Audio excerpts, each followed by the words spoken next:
Ottertail County, Minnesota, September 1884.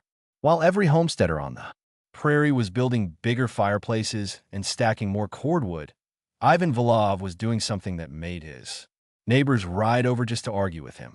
The 42-year-old Russian immigrant was bricking up his own fireplace, sealing the opening with masonry until only a gap remained that a man could barely fit his fist through.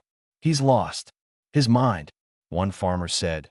"The fool is bricking himself into a frozen grave." Nobody understood what Ivan knew about smoke that moves too fast.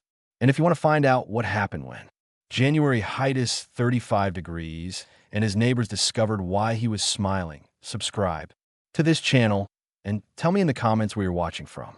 Ivan Volkov had arrived in Minnesota in the spring of 1879, part of the wave of Russian immigrants who fled the grinding poverty of the Volga region for the promise of free land under the Homestead Act. He'd left behind a village called Kamyshin, where winters arrived in October and didn't release their grip until April, where temperatures dropped to numbers that would kill a man in minutes if he wandered too far from shelter. In Russia, everyone understood that an open fireplace was a death sentence. The massive brick piquet that dominated every peasant home wasn't a luxury. It was survival itself. Ivan had grown up sleeping on top of his family's pechka, the enormous masonry structure that stretched from floor to ceiling and radiated warmth for days from a single firing. His grandfather had explained it simply: fire is not heat. Smoke is heat. Let the smoke escape too quickly and you've sent your firewood up the chimney. Make the smoke work before it leaves. And a handful of wood does what an armload cannot. The Pekka in his childhood home had interior channels that wound back and forth through 6 tons of brick, forcing hot smoke to travel nearly 40 feet before it finally reached the chimney. By the time the smoke escaped, it had surrendered almost all its heat to the masonry. The bricks absorbed this energy during the burn and released it slowly. Over the following 2 days, one firing in the morning, one in the evening, and the family stayed warm through nights that would freeze vodka solid in an unheated room. America offered land and opportunity. What it delivered on the prairies of western Minnesota was a style of heating that baffled Ivan completely. His first winters in Ottertail County were spent working as a farmman for established Norwegian and German settlers. The cabins he slept in all had the same design: an open fireplace or a cast iron stove with a straight chimney pipe rising directly to the roof. Heat poured into the room in a roaring blast while the fire burned, then vanished up the flue the moment the flames died. Men woke at midnight, at 2 o'clock in the morning, at 4, to feed fires that consumed wood faster than a single man could split it. And every spring the exhausting cycle began again: felling, bucking, splitting, stacking, months of brutal labor just to survive the next winter. Ivan watched this with quiet bewilderment. The smoke leaving these American chimneys was hot enough to melt snow on the roof. Hot smoke meant wasted heat. Wasted heat meant wasted wood. Wasted wood meant wasted labor. Every cabin on the Minnesota prairie was sending half its firewood straight into the sky. By 1884, Ivan had saved enough from 5 years of farm work to claim his own 160 acres, 12 miles northwest of Fergus Falls. The land came with a small cabin built by a previous homesteader who had given up and returned east. The cabin had a stone fireplace, a gaping mouth 40 wide that could swallow logs whole and send their heat roaring up the chimney in minutes. His nearest neighbor, a Norwegian farmer named Lars Henriksen, watched the Russian immigrant inspect the fireplace with an expression that suggested he was measuring for a coffin rather than admiring the stonework. "Good fireplace," Henriksen offered, gesturing at the opening. "Previous man built it solid. Takes a full quart a week in January. But it throws heat." "It throws heat up the chimney," Ivan replied, his English still heavy with Russian rhythm. "I will fix this." "Fix it? There's nothing wrong with it." "Everything is wrong with it. The smoke leaves too fast." "I will make the smoke Work before it goes. Henriksen stared at him for a long moment. You're going to? Do what to it? The argument with his wife, Yelena, began the morning Ivan showed her exactly what he intended to do to their fireplace. He walked her to the hearth they had used for 2 winters. The same stone fireplace every cabin in the county relied upon, and explained that he was going to brick up nearly the entire opening, leaving only a small firebox door at the bottom. Then he was going to tear out the straight chimney and replace it with a winding labyrinth of brick channels that would force the smoke to travel 30 feet before it ever reached outside air. You want to seal our fireplace?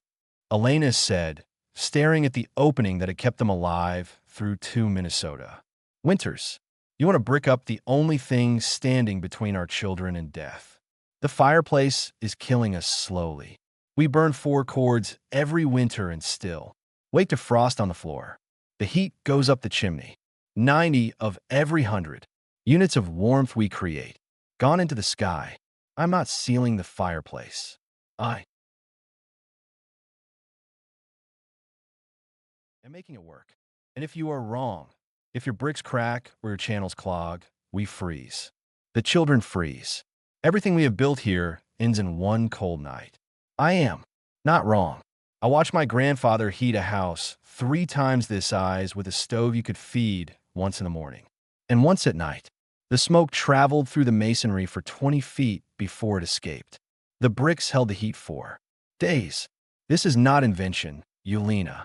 This is what our people have known for 300 years. Word reached their nearest neighbor within the week. Last Lingfeast. And a Swedish farmer who had helped Ivan raise the cabin walls 2 years earlier rode over and found Russians standing inside his fireplace with a trowel, laying the first course of fire bricks across the opening. Volov, Linkfist called from the doorway, his expression caught between concern and disbelief. What in God's name are you doing to your hearth? Making it efficient? You're bricking it up. You're sealing your own fireplace shut 3 months before winter. I am leaving a firebox, small, controlled. The smoke will travel through channels. In the masonry, up across, down across, up again before it exits. By the time it reaches the chimney, it will have given all its heat to the bricks. The bricks will radiate that heat into the room for 2 days. Link stepped closer and studied the work in progress. You're building a maze inside your chimney, a labyrinth, 30 feet of path where there was 6. Every foot of travel is heat captured instead of heat lost. And if the draft fails, if the smoke backs up, the draft will not fail. The physics are sound. The confrontation at the general store in Fergus Falls came the following week when Ivan arrived to purchase more fire bricks. A group of farmers gathered near the counter had already heard about the Russian who was bricking up his fireplace. Volkov's finally lost his mind. One said loud enough for Ivan to hear, sealing his hearth shut with winter coming. His wife ought to stop him before he kills the whole family. Perhaps he is building his own tomb. Another laughed. I saves the neighbors the trouble of digging a grave in frozen ground. Ivan loaded his wagon without responding. He had heard worse in Russia, from men who clung to open hearths while their grandparents' knowledge sat ignored. Those men burned forests too. Stay cold. Ivan's grandfather had heated a farmhouse with an armload of wood and a little patience. The Americans would learn or they would keep burning. What Ivan Volkov understood from generations of Russian stove builders, modern combustion engineering would later quantify with precision. But the principles he was applying had been refined in Russian villages for centuries. Massive masonry stoves called petka that heated entire farmhouses. Through the brutal winters of a land where firewood was precious and cold was a constant enemy. Heat captured is heat kept. Heat escaped is heat wasted. The fundamental problem with an open fireplace is speed. Fire generates smoke at temperatures between 600 and 1,000 degrees. In a conventional hearth with a straight chimney, that superheated smoke travels directly upward and exits the structure within seconds, carrying the vast majority of its thermal energy into the sky. Studies would later confirm what Russian peasants had known for generations. An open fireplace sends 70 to 90% of its heat straight up the flue. The flames feel warm because radiant energy reaches the room, but the actual heat content of the combustion gases disappears before it can be captured. Ivan's solution was elegantly simple. Slow the smoke down. Force it to travel a longer path before escaping. Every additional foot of contact between hot smoke and cool masonry meant more heat transferred from gas to brick. A 6 feet straight chimney gave smoke 6 feet of opportunity to surrender its heat. A 30-foot labyrinth of channels gave smoke 30 feet, 5 times the extraction distance. The channels worked through a principle called counterflow heat exchange. Hot smoke entered at the bottom and traveled upward through the first vertical channel. At the top, it turned and descended through a second channel. At the bottom, it turned again and rose through a third. Each turn forced the smoke against fresh brick surfaces that had not yet absorbed heat. By the time the smoke completed its serpentine journey and exited the final flue, its temperature had dropped from 800 degrees to barely 200, meaning 600 degrees of thermal energy had been captured by the masonry. Instead of escaping into the Minnesota sky, the massive brick structure then acted as a thermal battery. Brick absorbs heat slowly and releases it slowly. 1,000 pounds of masonry heated to 150 degrees will radiate that warmth into a room for 24 to 48 hours. Here, the temperature declining gradually rather than crashing the moment the fire dies. This meant Ivan could burn one hot fire. In the morning, let it extinguish completely, and the masonry would continue warming his cabin through the night and into the next day without any additional fuel. The small firebox door served a critical function beyond simple sealing. Controlled air intake meant complete combustion. The fire burned hotter and cleaner with less smoke and more heat extraction per pound of wood. An open fireplace gobbles air and wastes fuel. A sealed firebox with calculated air supply burns the same wood at higher efficiency, extracting more energy from less material. The physics told the story in numbers. A conventional open fireplace burning 4 cords of wood per winter captured perhaps 10 to 20% of the available heat energy. Ivan's masonry labyrinth would capture 80 to 90%. The same heating result from 1/4 the fuel or 4 times the heat from the same fuel. Either way, the math transformed survival. His neighbor saw a man bricking up his hearth. Ivan saw centuries of Russian engineering being applied to American materials. The brick was local. The mortar was standard. The channels required nothing more than careful planning and patient labor. The only innovation was having the knowledge to build what his grandfather's generation had considered ordinary.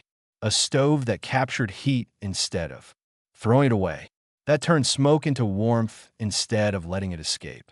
That made firewood a resource instead of a desperate race against consumption. Construction began in early September of 1884, starting with destruction. Ivan spent the first 3 days tearing out the straight stone chimney that had served the cabin for 2 winters, pulling stones loose one by one and stacking them outside. What had taken a week to build came down in 72 hours of brutal labor, leaving a gaping hole in the roof and a pile of rubble where the hearth had stood. Elena watched the demolition with her arms crossed and her jaw set. Every stone that came down was another piece of their survival removed. But she said nothing. She had married Ivan knowing he carried knowledge she did not understand. Knowledge passed down through generations of Russian winters that made Minnesota seem mild by comparison. The foundation came first. Ivan laid a base of fire bricks across the entire hearth area, ice extending the footprint 3 feet deeper into the room than the original fireplace. This was not a modification. This was a complete replacement. A masonry thermal mass that would weigh nearly 2 tons when completed. The firebox rose from the center of the foundation, a small chamber lined entirely with fire bricks capable of withstanding temperatures that would crack ordinary masonry. The opening measured 14 in wide and 10 in tall. Barely enough space to feed split wood through a cast iron door Ivan had ordered from a foundry in St. Paul. Neighbors who stopped by stared at the tiny opening and shook their heads. A child could barely crawl through it. How could such a small fire heat an entire cabin? Above the firebox, Ivan began constructing the labyrinth. Instead of a straight vertical chimney that would rush smoke and heat directly into the sky, he built a series of horizontal channels connected by vertical rises, a serpentine path that forced the smoke to travel up, then across, then down, then across again, then up once more before finally reaching the exit flue. Each channel was built from common brick 8 in wide and 8 in tall with smooth interior surfaces to prevent creosote buildup. By late September, the structure had risen to chest height, the channels snaking back and forth through the growing mass of masonry. Lars Lindqvist rode over to inspect the progress and spent 20 minutes walking around the structure, trying to trace the smoke path through the maze. How far does the smoke travel before it escapes? Lindqvist asked. 32 feet. The original chimney was 6. And you believe the draft will pull through all those turns. The draft will pull. Hot air rises. As long as the exit is higher than the entrance, the smoke will find its way. The turns slow it down. They do, not stop it. The final courses went up in early October. The structure now, reaching the ceiling where a single exit flue penetrated the roof. Ivan sealed every joint with fire clay, mortaring the brick so tightly that no smoke could escape except through the intended path. Small cast iron cleanout doors were installed at each turn, allowing access to sweep the channels when creosote accumulated. On October 15th, with the first hard frost already silvering the grass each morning, Ivan lit the inaugural fire. He used only a small handful of kindling and 3 split logs, a fraction of what the old fireplace would have required. Elena stood near the door, ready to flee with the children if smoke began pouring into the room. The kindling caught. The logs ignited. Smoke rose from the flames and disappeared into the labyrinth. For a long moment, nothing happened. Then a thin wisp of white smoke emerged. From the exit flue outside, barely visible against the gray October sky. Ivan pressed his palm against the outer bricks. Cool. The heat was still working its way through the channels. By morning, the entire mass would be warm to the touch. By late October, Ivan Volkov's bricked-up fireplace had become the most discussed construction in Ottertail County.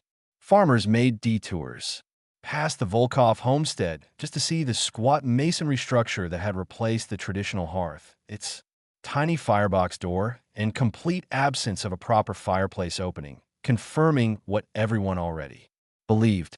The Russian had gone mad. The reactions had shifted from amusement to genuine alarm. It is not a fireplace, one farmer declared at the general store in Fergus Falls. It is a brick oven with no purpose. The man has sealed himself inside a tomb and expects his family to survive on whatever heat escapes through the cracks. The smoke will back up. Another agreed. First cold snap, and that maze of his will clog with creosote. He will either suffocate or freeze. One or the other. Someone ought to talk sense to the wife. Get her to take the children to relatives before the killing cold comes. Lars Lindqvist returned in early November to inspect the completed structure. He had watched Ivan work through September and October, had traced the labyrinth with his eyes, and asked his questions about draft and physics. Now he wanted to see the thing in operation. He found Ivan feeding the morning fire. 3 small logs pushed through the 14 inches opening, flames visible through the cast iron door's air vents. The room was warm, not the scorching, uneven heat of an open hearth that burned your face while your back froze, but a gentle, surrounding warmth that seemed to come from everywhere at once. Touch the wall, Ivan said. Lindqvist walked to the masonry structure and pressed his palm against the outer bricks. Warm. Not hot, but distinctly warm. the heat radiating steadily from deep within the mass. This is from last night's fire. I fed it once last evening, once this morning, perhaps 8 logs total. Feel the floor near the base. Linkfist crouched and touched the wooden floorboards near the masonry foundation. Warm. The heat was radiating downward as well as outward, warming the entire cabin from its center. October is not the test, Linkfist said, straightening. January is the test. When it drops to 30 below and stays there for a week, we will see if your labyrinth still draws. The labyrinth will draw. The physics do not change with temperature. Your neighbors say you will freeze. They say the channels will clog and the smoke will fill the cabin. My neighbors say many things. My grandfather's patch heated a house for 40 years without failing. The design is proven. Only the location is new. Elena had stopped arguing by mid-November. The evidence was too clear to dispute. Each morning, she woke to a cabin that held warmth from the previous day's fires. Each evening, she watched Ivan feed a handful of logs into the small firebox, a fraction of what the old fireplace had consumed. And within an hour, the entire masonry mass radiated gentle heat that lasted through the night. She pressed her palm against the warm bricks one November morning while Ivan was outside splitting wood. The heat was constant, steady, patient, not the desperate, roaring heat of an open fire that demanded constant feeding. But something deeper, something that felt like the earth itself had decided to warm her home. The wood pile beside the cabin told the real story. By mid-November, in previous years, they had already burned through a full cord. This year, the pile had barely diminished. Ivan split wood for an hour each week instead of an hour each day. The children no longer woke to frost on their blankets. Elena said nothing to the neighbor women who still whispered about her husband's madness. Let them whisper. January would answer every question. January 1885 arrived with a brutality that the old settlers in Ottertail County would reference for decades. An Arctic front descended from Manitoba on January 8th, driving temperatures from a manageable 5 degrees above zero to 15 below by midnight. By dawn on January 9th, the mercury had plunged to 26 below, and on the morning of January 12th, the thermometer outside Lars Lindqvist's barn read 35 degrees below zero. Cold enough to freeze exposed flesh in minutes. Cold enough to kill livestock caught unsheltered. Cold enough to test every fireplace and stove in the county to its breaking point. The wind made it worse. Prairie gusts swept across the frozen landscape at 20 miles per hour, finding every gap in every cabin wall, every crack around every door frame, to stealing heat faster than any fire could replace it. Smoke columns rose from chimneys across the county like desperate signals. Families burning through cordwood at rates that emptied wood piles and broke spirits. Lars Lindqvist fed his cast iron stove around the clock. He woke at 2 o'clock in the morning to add logs, woke again at 5, fed it continuously through the day.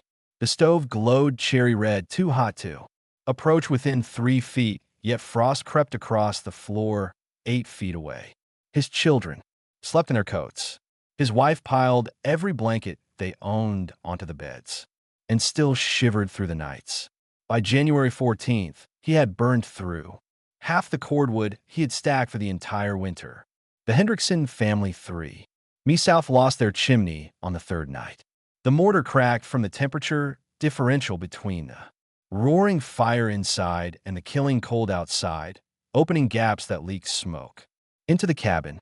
They stuffed rags into the cracks and burned smaller fires, choosing slow freezing over suffocation. Old Eric Dahl, a bachelor farmer who lived alone on 80 acres of marginal land, ran out of firewood on January 13th. A search party found him 2 days later, frozen in his chair beside a cold stove, an axe clutched in hands too numb to swing it. He had died trying to rise for more wood that was not there. At the Volokov homestead, January 8th, began like every other winter morning. Even woke before dawn, walked to the masonry heater, and opened the small firebox door. Coals still glowed from the previous evening's fire, the labyrinth holding heat through the night, and he added 4 split logs. Birch dried for 2 years and closed the door. Within 30 minutes, fresh heat would begin radiating from the 2-ton mass of brick. By the time temperatures plunged to 35 below, the Volkov cabin held steady at 58 degrees. Ivan fed the heater twice daily, morning and evening, using perhaps 10 logs in 24 hours. The massive thermal mass absorbed each fire's heat over several hours, then radiated that heat slowly and continuously through the following day and night. No desprit midnight. Feedings, no glowing red surfaces too hot to approach, just steady, patient warmth that came from everywhere at once. The children played on the floor in their ordinary clothes. Elena could, and sewed without wearing her coat indoors. At night, the family slept beneath normal blankets and woke to a cabin that had dropped perhaps 3 degrees overnight. The masonry still releasing stored heat from the previous day's fires. On January 15th, Lars Lingfist sent his eldest son to check on the Russian family. The boy had explicit instructions. If they were dead, ride immediately to Fergus Falls. For the sheriff, if they were alive but suffering, bring them back to the Lindfist farm, where at least they could share body heat and firewood. The boy returned 2 hours later with a look on his face that Lindfist had never seen before. "They are fine, father. They are completely fine." Lars Lindfist arrived at the Volkov homestead on January 17th, 9 days into the worst cold snap anyone in the county could remember. His face was raw and haggard, dark circles carved beneath eyes that had not seen proper sleep in over a week. His beard carried frost from a short ride between farms, and his hands trembled, even inside heavy mittens. He found Ivan Volov outside, calmly splitting wood. Not frantically, not desperately. Calmly, the steady rhythm of a man maintaining a supply rather than fighting for survival. The woodpile beside the cabin remained substantial, barely touched compared to the devastation Lindfist had inflicted on his own supply. "Volov," Lindfist called, his voice from exhaustion. "I need to see inside." Ivan set down the axe and gestured toward the cabin door. "Come, warm yourself." Lindfist stepped through the doorway and stopped 3 paces inside. The air was warm, not the searing, desperate heat of a roaring stove that burned your face, while your kidneys froze, but an even gentle warmth that surrounded him from every direction: floor, walls, ceiling, the massive brick structure at the center of the room, radiating heat like a living thing. "Where is the fire?" Lindfist asked, turning slowly. "Burning inside the firebox. You cannot see it. The door is closed. I fed it 2 hours ago. I will feed it again this evening." 2 hours ago. Lindfist walked to the masonry heater and pressed his palm against the outer bricks. Warm, steadily, deeply warm.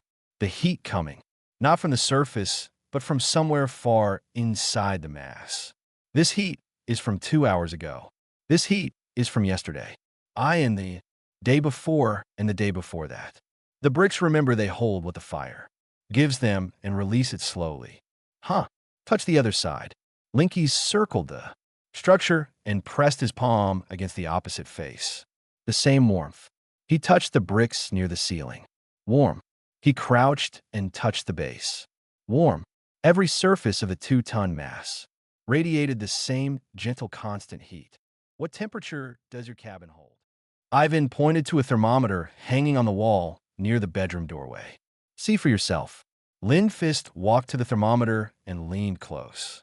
56 degrees. Outside, the morning had registered 31 below zero, a differential of 87 degrees. Maintained by a fire he could not even see. "How much wood?" Lindfist asked quietly. How much wood are you burning each day?" 8 logs, perhaps 10, split 2, the width of my wrist. I feed the firebox twice, morning and evening. The labyrinth does the rest. 8 logs. Lindfist's voice cracked. "I have burned 40. Logs a day for 9 days. I have burned half my winter's wood in 9 days, and my children still sleep in their coats. My wife weeps from the cold, and you burn 8 logs, and your family walks about in shirt sleeves. The open hearth is a thief. It takes your wood and sends the heat into the sky. The labyrinth is a bank. It takes the same heat and stores in the bricks. The bricks pay it back slowly with interest for 2 days after the fire. Dies. Lindfist stood in the center of the warm cabin, surrounded by evidence that everything he knew about heating was wrong. His own stove he fed continuously could not match what this strange brick maze accomplished on a handful of wood fed twice a day. Can you teach me? The words came out rough, stripped of pride. Can you teach me to build one of these? Ivan smiled, the first smile Lindqvist had ever seen, on the Russian's weathered face. I can teach anyone who is willing to tear down what does not work. The first visitors after Lars Linnest were the Hendricksons, who arrived on January 19th with their 3 children bundled in every blanket they owned. Their cabin with the cracked chimney had become uninhabitable. Smoke or cold, they had to choose one or the other, and they had chosen to seek help, rather than choose between suffocation and freezing.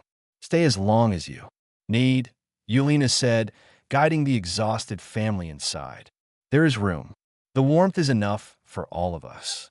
Mrs. Hendrickson stopped 3 steps through the doorway, her eyes scanning the cabin for the roaring fire that must exist but did not. She pressed her palm against the masonry heater and held it there, feeling the steady warmth radiating from deep within the bricks. This heat, she whispered. Where does this heat come from? From yesterday's fire, and tomorrow's fire will warm us the day after the bricks. Remember? By the end of January, Ivan had hosted 4 families in the cabin, some seeking refuge from failed heating systems, others simply needing to stand inside and feel the impossible for themselves. The structure that the county had called a tomb was now the warmest shelter for miles, and everyone who entered left with the same stunned expression Lars Linnest had worn. Lynx was first to commit to learning. He arrived in early,